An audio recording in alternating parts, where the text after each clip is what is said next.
हरे कृष्णा कृष्ण कृष्ण हरे हरे, हरे राम राम राम हरे हरे।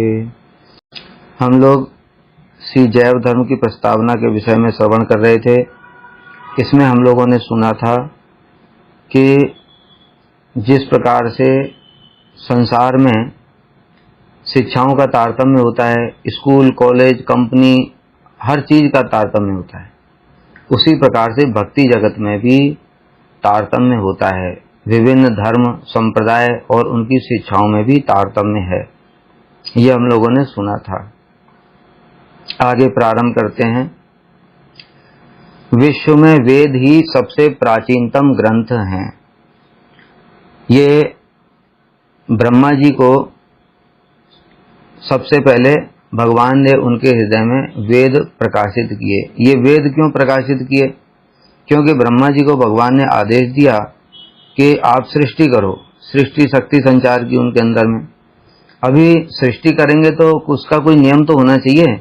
जैसे हम लोग देखते हैं इस जगत में हम कुछ भी बनाते हैं तो उसका मैनुअल होता है एक। उस मैनुअल को देख करके जो कंपनी बनाती है, उस मैनुअल को देख करके उसको पता चलता है कि इसमें कौन कौन से फंक्शन है, क्या क्या कैसे कैसे यूज करना है।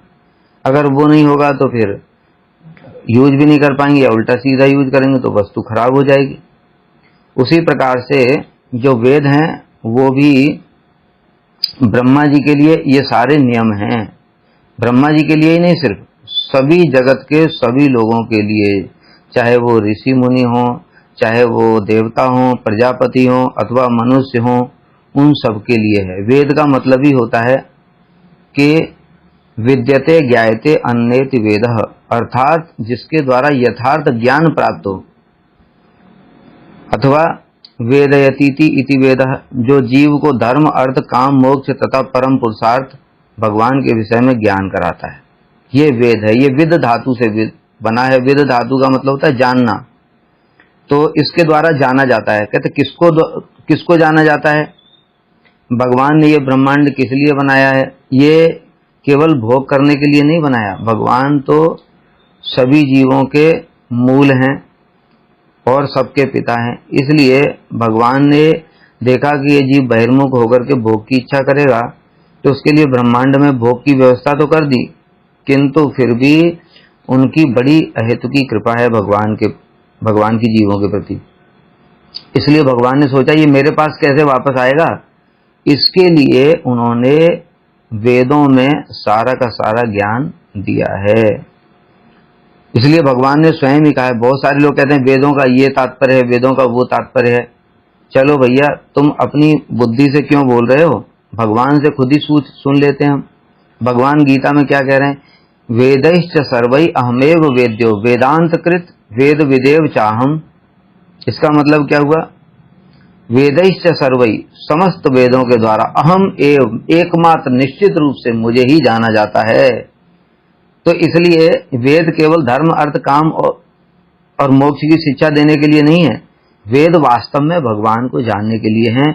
किंतु जिन जिन जीवों का जैसा जैसा अधिकार होता है, वो वेदों में से उस वस्तु को अपने अधिकार के अनुसार ग्रहण कर लेते हैं। जिनका धर्म है, अर्थ, काम, इन सब चीजों में अधिकार है, वो उन्हीं सब वेदों के नियमों को पालन करते रहते हैं। इसलिए भगवान गीता में भी ये बात कहते हैं कि जो वेद हैं वो भी त्रिगुणात्मक हैं। इसलिए हे अर्जुन, त्रैगुण्य विषया वेदा निस्त्रैगुण्यो भवार्जुन। ये वेद भी त्रिगुणात्मक है, अर्थात सतोगुण, रजोगुण, तमोगुण से संबंधित ही धर्म, अर्थ, काम, मोक्ष, इन सब चारों बातों को बोलते रहते हैं। निस्त्रैगुण्यो भवार्जुन, हे अर्जुन तुम निर्गुण बनो। निर्गुण बनने का मतलब क्या है? मुझे जानने की कोशिश करो। जो भगवान का भजन करेगा, हरिः निर्गुण साक्षात पुरुष प्रकृते परः स सर्वदृक् उपदेष्टा तम भजन निर्गुणो भवेत्। भगवान ही निर्गुण है और वो प्रकृति से परे हैं और प्रकृति के भी नियामक हैं।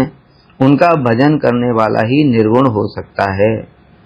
इसलिए ब्रह्मा जी के लिए, सभी देवी देवताओं के लिए, प्रजापतियों के लिए भगवान ने ये वेदों को प्रकाशित किया। वेद सबसे प्राचीनतम ग्रंथ है। उनके अनुगत उपनिषद समूह एवं वेद व्यास द्वारा प्रकटित वेदांत सूत्र, महाभारत, और श्रीमद् भागवत आदि आदर्श ग्रंथ हैं। हमने पिछली क्लास में भी बताया था, ये बात ध्यान पूर्वक आप लोग सुनो कि यहाँ पर एक एक शब्द बड़ा इंपॉर्टेंट है। यहाँ पर कह रहे हैं उनके अनुगत, यानी वेदों के अनुगत, वेदों के द्वारा भगवान ने अपने को जानने के लिए नियम बताए। उसके बाद उनके अनुगत यानी वेदों का ही आश्रय लेकर के उसको विस्तार करने वाले उपनिषद समूह, क्योंकि वेदों को समझना बड़ा ही कठिन है, क्योंकि वेदों में मंत्र होते हैं और मंत्रों को हम अपनी बुद्धि के द्वारा नहीं समझ सकते उनका तात्पर्य क्या है। इसलिए फिर उपनिषदों में उन्हीं वेदों के मंत्रों को व्याख्या की गई और उपाख्यानों के माध्यम से समझाया गया। जैसे मान लो एक मंत्र है अथा तो ब्रह्म जिज्ञासा, तो ब्रह्म क्या है, ब्रह्म की जिज्ञासा के विषय में, तो उस ब्रह्म की जिज्ञासा के लिए फिर शास्त्र में एक उपाख्यान बता दिया गया कि एक बात इंद्र और विरोचन दोनों ब्रह्मा जी के पास में यही जानने के लिए गए ये ब्रह्म क्या है, तो उन्होंने फिर बताया दोनों को जो दिख रहा है वही ब्रह्म है। इस प्रकार से वो लंबी कथा है, लेकिन कहने का तात्पर्य ये इसी अथातो ब्रह्म जिज्ञासा से हम कुछ नहीं समझ सकते, लेकिन शास्त्र में फिर ऐसे करके उपनिषदों में उपाख्यान के माध्यम से समझाए, तो उपाख्यान समझ में आ जाते हैं। हाँ, तब समझ में आता अच्छा इसका ये तात्पर्य है।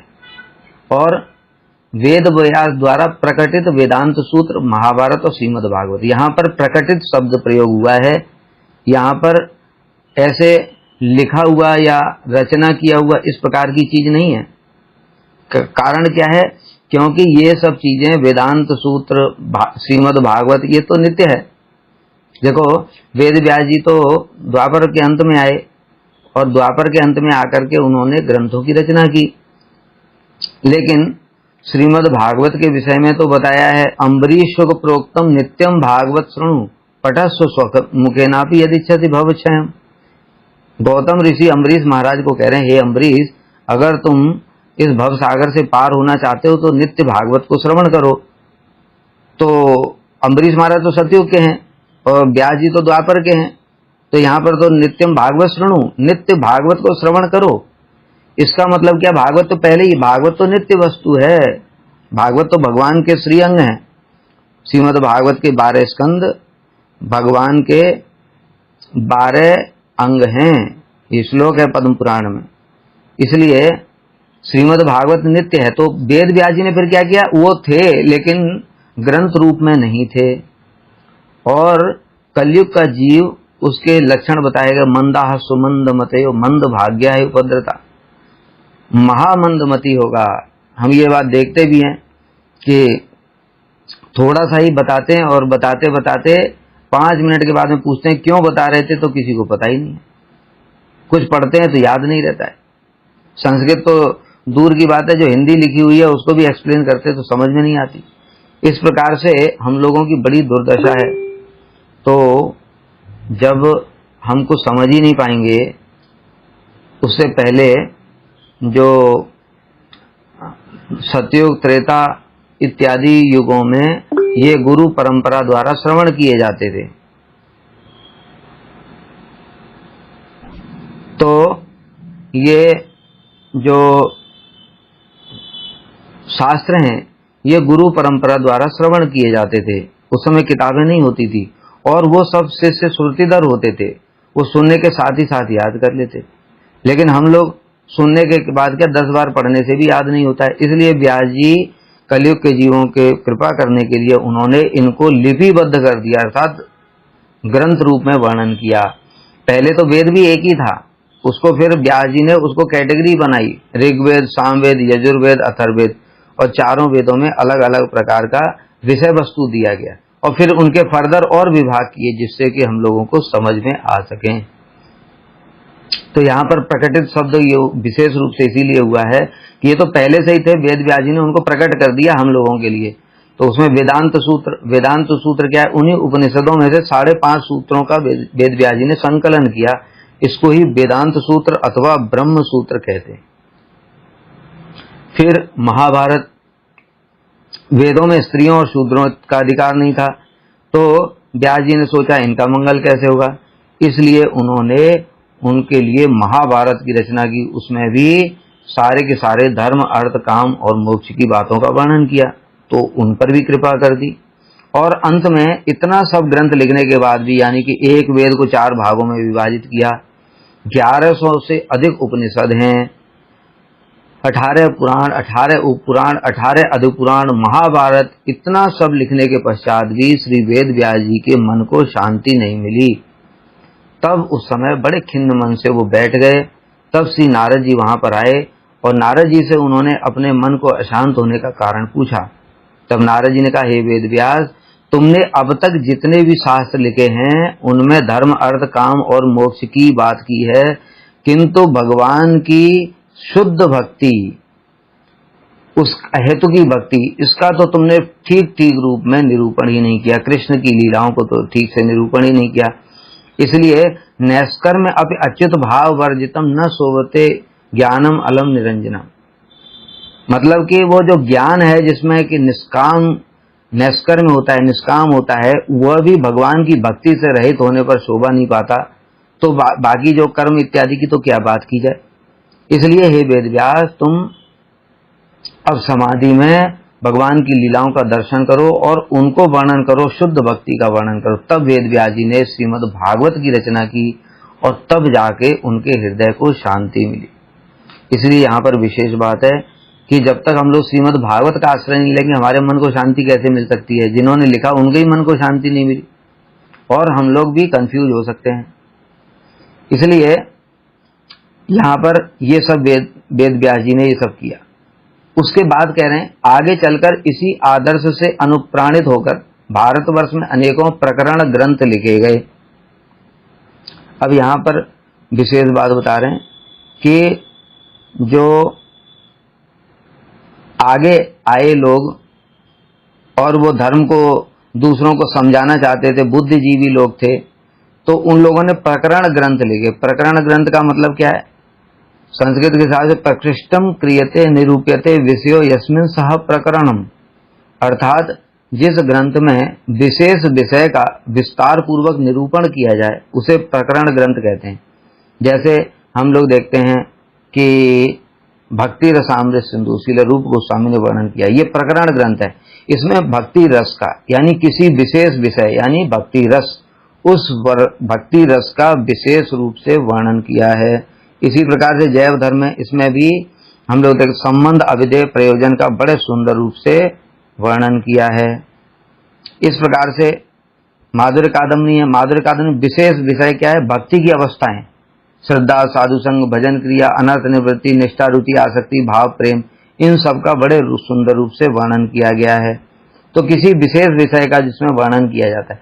तो आगे लोगों ने क्या किया कि जो वेद व्यास जी ने जो ग्रंथ लिखे थे, उन ग्रंथों के आधार पर कुछ अपने हिसाब से उस विषय को समझाने के लिए अपने अपने ग्रंथ लिखे, जिनका स्थान स्थान पर प्रचुर प्रचार और आदर है।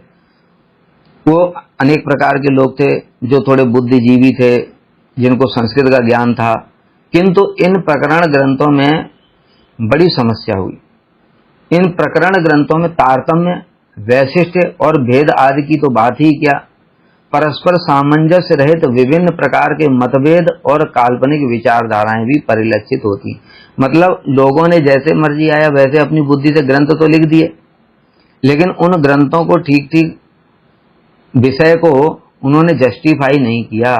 उसमें परस्पर विरोधी बातों का कोई सामंजस्य नहीं, और कई जगह तो अपनी कल्पना से ही विचार प्रस्तुत किए गए। जैसे हम लोग देखते हैं श्रीमद् भगवद गीता की 500 से अधिक टीकाएं लोगों ने लिखी। जो भी एक बुद्धिमान व्यक्ति आया उसने अपनी एक टीका जरूर लिख दी गीता की। अभी भाई गीता की टीका लिखी ठीक है, लेकिन उसमें क्या लिखा? किसी ने गीता के लिए कर्म विषयक ग्रंथ लिख दिया। कर्म प्रधान ही गीता कर्म प्रधान है, कर्म की बात करती है। अब ये क्या है?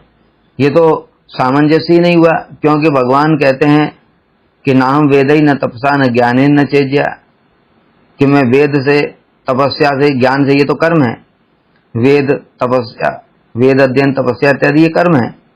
ज्ञान से, ये ज्ञान है, ज्ञान के द्वारा भी मैं इस प्रकार से नहीं जाना जा सकता हूं। तब कैसे जान सकते? भक्त्या तो अनन्या शक्य अहम एवं विदो अर्जुन ज्ञातुम दृष्टुम च तत्व प्रविष्टुम च परंतप। एकमात्र भक्ति से ही, अनन्य भक्ति के द्वारा ही मुझे जाना जा सकता। तो ये सामंजस्य ही नहीं कर पाए, इसलिए उन ग्रंथों को पढ़ करके उल्टा बुद्धि भ्रम उत्पन्न हो गया। एक बार मैं गीता पढ़ रहा था, उसमें वर्णन किया गया है कि ब्रह्म के विषय में वर्णन किया, परमात्मा के विषय में वर्णन किया, भगवान के बारे में बताया ही नहीं। अब श्रीमद् भागवत में स्पष्ट रूप से वर्णन है, वदन्ति तत्तत्त्वविदस्तत्त्वं यज् ज्ञानमद्वयम् ब्रह्मेति परमात्मेति भगवानिति शब्दते। मतलब भगवान की तीन प्रतीतियां हैं, ब्रह्म, परमात्मा और भगवान, उनमें भी तारतम्य है, लेकिन उन्होंने कुछ वर्णन ही नहीं किया। तो इस प्रकार से सामंजस्य रहित अनेक प्रकार के मतभेद और काल्पनिक विचारधाराएं।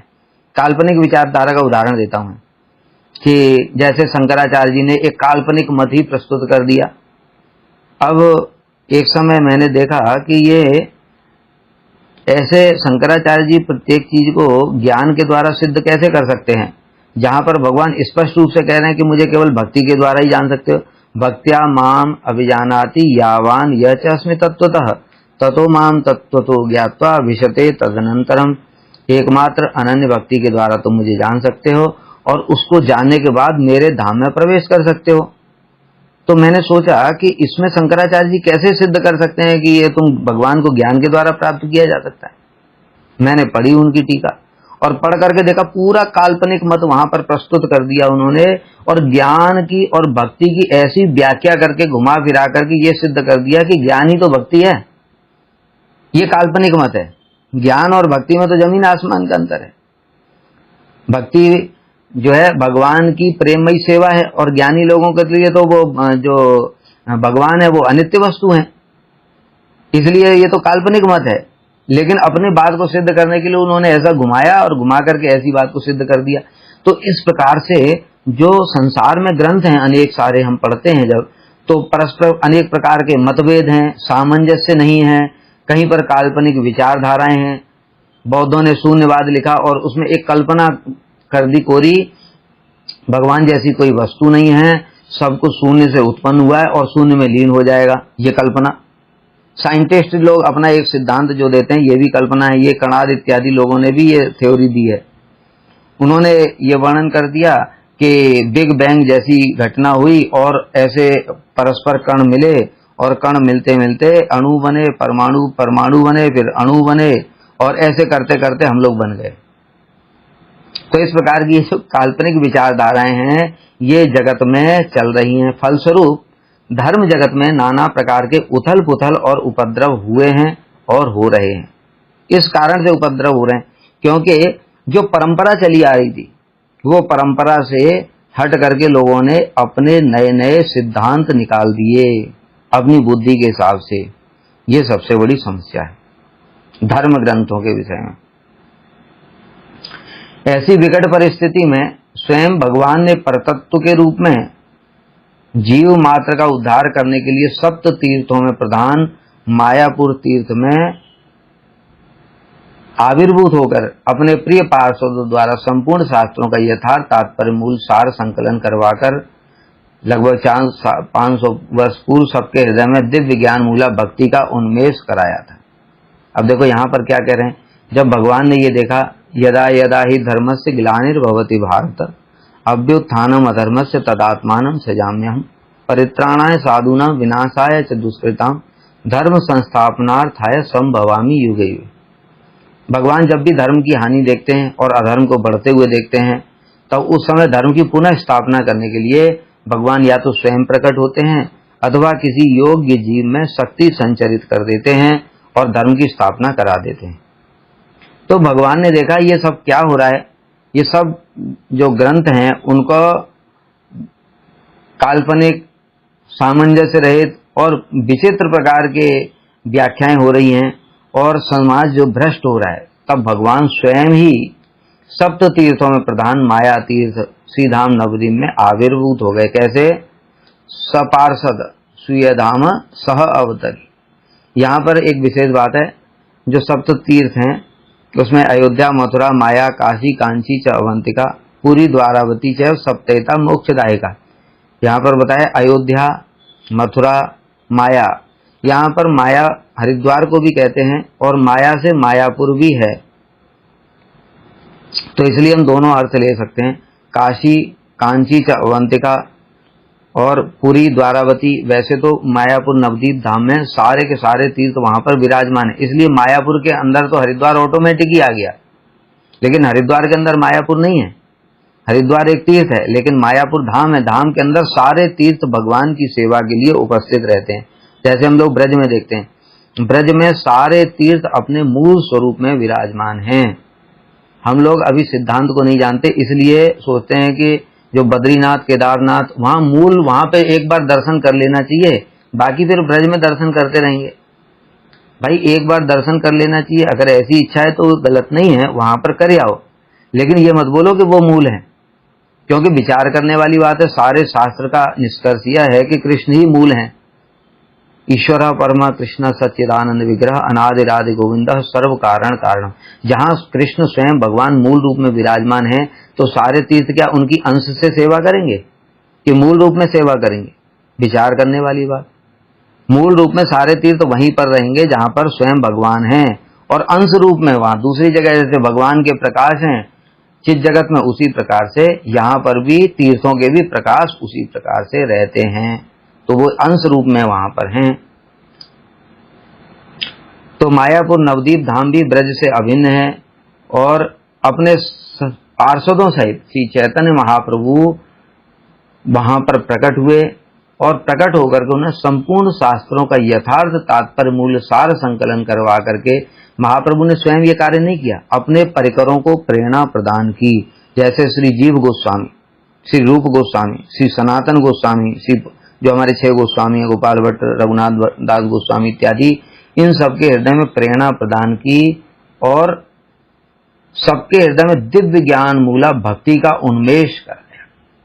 मतलब जो भक्ति में धीरे धीरे मिश्रण होने लगा था, वो सारा मिश्रण हटा करके शुद्ध भक्ति अर्थात श्रीमद् भागवत का तात्पर्य क्या है, इसको इन गोस्वामियों ने अपने ग्रंथों में यथार्थ रूप में निरूपण किया।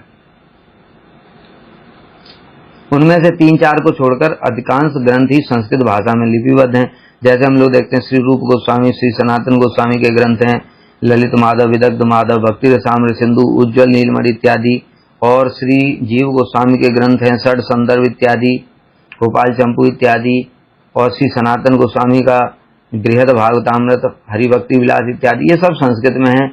कुछ ही बांग्ला भाषा में थे, जैसे श्री कविराज गोस्वामी ने चैतन्य चरितामृत लिखा, और श्री वृंदावन दास ठाकुर ने चैतन्य भागवत लिखा। श्री चैतन्य महाप्रभु के पार्षदोत्तम श्री रूप सनातन के प्रियतम अभिन्न विग्रह श्रील जीव गोस्वामी ने समस्त शास्त्रों का सार संकलन कर देव भाषा में षट संदर्भ इत्यादि ग्रंथों की रचना की। जो जीव गोस्वामी ने 6 संदर्भ लिखे, उनमें सारे ग्रंथों का सार, मतलब वेद, उपनिषद, श्रीमद् भागवत इत्यादि जितने भी ग्रंथ हैं, उन सब का सार उन्होंने संदर्भ में लिख दिया है श्री जीव गोस्वामी ने।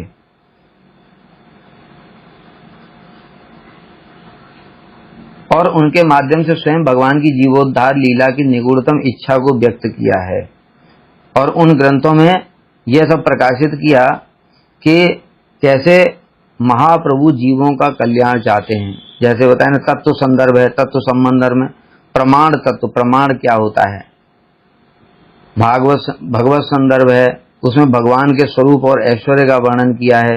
परमात्मा संदर्भ है, उसमें परमात्मा, जीव और जगत के संबंध में बहुत सारी बातें बताई हैं। कृष्ण संदर्भ में स्वयं भगवान, कृष्ण ही स्वयं भगवान है, वो अवतारी हैं, इसका निरूपण किया है। भक्ति संदर्भ में साधन भक्ति, भाव भक्ति, प्रेम भक्ति इत्यादि और भक्ति के अंगों का निरूपण किया है। और प्रीति संदर्भ यानी कि प्रयोजन, प्रेम को निरूपण करता है। तो इस प्रकार से 6 संदर्भों में जो जीव गोस्वामी ने ये सब चीजें रचना की हैं, उसके द्वारा ये दिखाता है कि महाप्रभु किस प्रकार से जीवों का कल्याण करना चाहते हैं। कहते इन ग्रंथों से कैसे कल्याण होगा, कहते इससे कल्याण होगा। बात समझने वाली है कि अन्य जो वेद हैं, उपनिषद हैं, महाभारत है, उसमें कहीं पर भी इस प्रकार से संबंध, अभिधेय, प्रयोजन सारा वर्णन है, लेकिन ऐसा मिक्स रूप में वर्णन है कि किसी जीव को पता ही नहीं चलता है कि क्या करना है। यहाँ तक कि महाप्रभु की लीला में भी अनेक स्थानों पर ऐसे कई प्रसंग है जहां पर कि संबंध अविधेय प्रयोजन के विषय में महाप्रभु स्वयं प्रकाशित कर रहे हैं। कारण क्या है कि क्योंकि यही तीन चीजें हैं, ये तीन चीजें ही हैं। इस तीन चीजों को जिसने जान लिया वही भगवान को प्राप्त कर सकता है। और इस जगत में भी यही सब होता है, इन तीन चीजों का ही मुख्य है। अगर किसी बच्चे को प्रयोजन ही पता नहीं, मुझे क्या बनना है, तो पढ़ाई क्या करेगा? वो साइंस साइड लेगा, आर्ट साइड लेगा, कॉमर्स लेगा, क्या लेगा? वो उसको पता ही नहीं है। तो प्रयोजन पहले पता होना चाहिए। अब प्रयोजन जानने के बाद में फिर साधन करेगा, वो साधन ही अविधेय है। और संबंध, जो भगवान के साथ में हमारा क्या संबंध है, अगर भगवान के साथ संबंध ही नहीं पता है तो हम शिव जी को भगवान मानेंगे तो शिव जी के पूजा करना शुरू कर देंगे, अविधेय ही गलत हो जाएगा। दुर्गा जी को भगवान मानेंगे तो फिर उनकी पूजा करना शुरू कर देंगे, तो साधन ही अलग हो जाएगा। तो इस प्रकार से संबंध, अविधेय और प्रयोजन, तीनों तत्वों को जानना बहुत महत्वपूर्ण है। तो महाप्रभु ने क्या किया? महाप्रभु ने अपने परिकरों के माध्यम से इन तीनों तत्वों को बड़े स्पष्ट रूप में प्रकाशित किया और पुनः पुनः ग्रंथों में इन तीनों तत्वों का ही विस्तार पूर्वक वर्णन किया, जिससे कि जीवों के अंदर में जो भ्रम है वो दूर हो जाए। क्योंकि लोगों को ये पता ही नहीं है कि हमारे जीवन का उद्देश्य क्या है। कोई कहता है कि माता पिता की सेवा करना ही जीवन का उद्देश्य है, कोई कहता है देश की सेवा करना ही जीवन का उद्देश्य है, कोई कुछ बोलता है, कोई कुछ बोलता है। अरे प्रकृति जो अल्टीमेट उद्देश्य है, प्रयोजन, वो क्या है, ये तो किसी को पता ही नहीं है।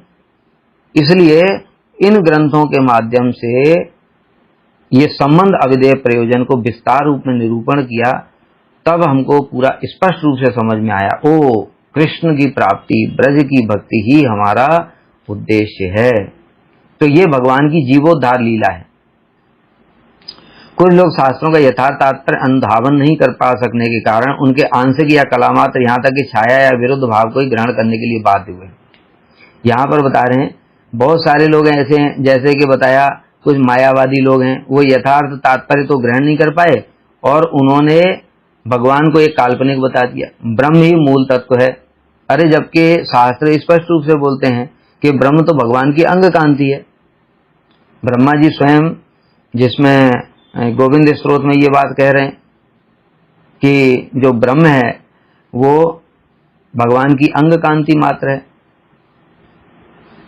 तो वो केवल आंशिक, किसी ने परमात्मा को ही स्वीकार किया, लेकिन भगवान पूर्ण वस्तु हैं, ये बहुत सारे लोग ग्रहण ही नहीं कर पाए।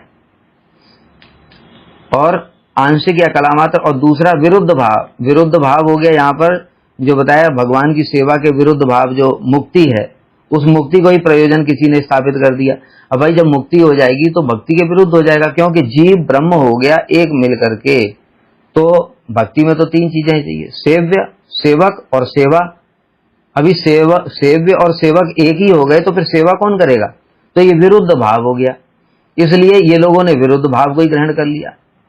लेकिन श्री जीव गोस्वामी की लेखनी प्रसूत शिक्षा ही श्रीमन महाप्रभु की एकांतिक शिक्षा है। महाप्रभु क्या कहना चाहते हैं, ये श्री जीव गोस्वामी ने अपने संदर्भों में बड़े स्पष्ट रूप से वर्णन किया। और वेद, उपनिषद, महाभारत और श्रीमद् भागवत के सार शिक्षाएं, इसी शिक्षा के सर्वथा निर्दोष और पूर्णतम भाव का अवलंबन करके यह जैव ग्रंथ अत्यंत आश्चर्य रूप से ग्रथित हुआ है। ये जीव गोस्वामी की इतनी महिमा क्यों बता रहे हैं हमारे परम गुरुदेव? इसलिए क्योंकि वो जो जीव गोस्वामी हैं, उन्होंने जो शिक्षाएं अपने संदर्भ में लिखी हैं, उन्हीं शिक्षाओं को श्रील भक्ति विनोद ठाकुर ने बंगला भाषा में अत्यंत सुंदर रूप में, नित्य नैमित्तिक धर्म पहले उसमें, फिर उसके बाद में 10 मूल तत्व में संबंध, अविधेय, प्रयोजन, और अंत में रस विचार जो प्रयोजन तत्व है, उनका बड़े सुंदर रूप में गागर में सागर की भांति, मतलब जो 6 संदर्भ थे, उन 6 संदर्भों की मूल शिक्षाओं को सबको एकीकृत करके और जैव धर्म में सार रूप में आश्चर्यजनक रूप से वर्णन किया है।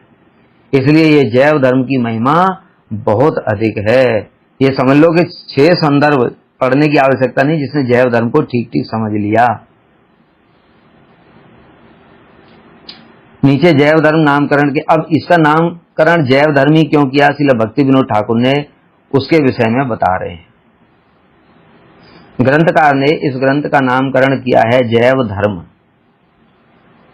धर्म के संबंध में हम सबने कुछ ना कुछ एक धारणा बना रखी है किसी से पूछो भैया धर्म क्या है, ये तो परिभाषा तो किसी को नहीं पता है, लेकिन अपने अपने हिसाब से बोलते हैं। जैसा अभी मैंने बताया, माता पिता की सेवा करना ही धर्म है, पति पत्नी बच्चों सबको पालन करना ही धर्म है, समाज के प्रति हमारा कुछ धर्म है, यही कुछ देश के प्रति धर्म है। सबने अपनी अपनी एक एक धारणा बना रखी है, किंतु अगर पूछा जाए वास्तव में धर्म क्या है, कुछ इसकी एब्सोल्यूट कोई परिभाषा है क्या, किसी को भी पता नहीं है। इसलिए सबने अपने अपने मन में कुछ न कुछ अपने हिसाब से सोच रखा है। और इसी प्रकार से जो दार्शनिक लोग हुए, उन्होंने भी अपने अपने हिसाब से धर्म की परिभाषा दे दी। अब एक व्यक्ति कुछ परिभाषा देता है, दूसरा व्यक्ति कुछ परिभाषा देता है, धर्म की अलग अलग परिभाषाएं देखने को मिलती हैं। ये सबका श्रील भक्ति विनोद ठाकुर ने बड़े सुंदर रूप से एनालिसिस की है, साइंटिफिक वे में। बिल्कुल आजकल के लोग साइंस को मानते हैं ना, तो साइंस को मानते हो तो जैव धर्म से बढ़िया साइंस वाला ग्रंथ कुछ भी नहीं है। इसमें पूरी की पूरी एनालिसिस धर्म के विषय में साइंटिफिक वे में बताई है। इसलिए यहाँ स्थानाभाव के कारण, मतलब कि प्रस्तावना, क्योंकि परम गुरुदेव केवल प्रस्तावना ही बोल रहे हैं, इसलिए यहाँ पर प्रस्तावना में इस विषय में ज्यादा नहीं बताएंगे, आगे ग्रंथ में ये आ जाएगा। अब बता रहे हैं जीव शब्द क्यों, जैव धर्म का बताया ना, जीव शब्द का प्रयोग क्यों किया गया है।